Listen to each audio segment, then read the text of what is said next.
Well, unang-una, noong pa sinabi ng Pangulo, what can we expect from the Dutertes? They are pro-China. Binanggit niya na po yan.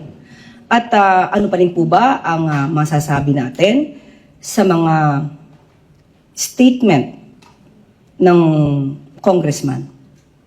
Lalo-lalo at sinabi rin ni Commodore Tariela na itong mga naratibo na to ay pro-China.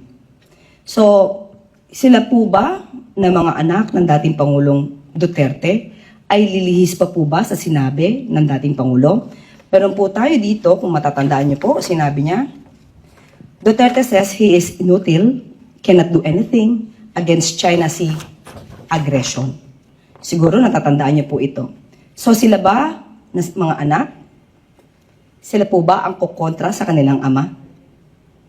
So unang-una po, wag niya pong i-undermine yung balak ng Pangulo na palakasin ang puwersa ng armed forces at matuloy ang AFP modernization. Lahat ng ito ay hindi pang sarili, hindi para sa anumang bansa, kundi para sa sarili nating bansa.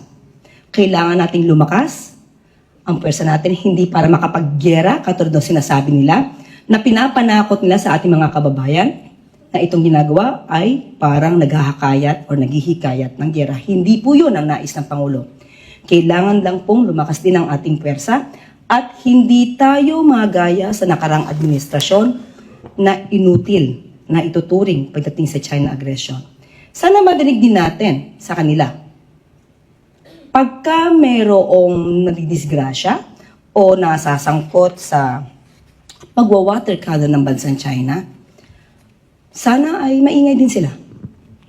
Madinig din natin kung ano ang kanilang mga saloobin sa mga nangyayari sa ating mga mangingisda at sa mga nararamdaman at sinasapit ng ating mga miyembro sa Philippine Coast Guard.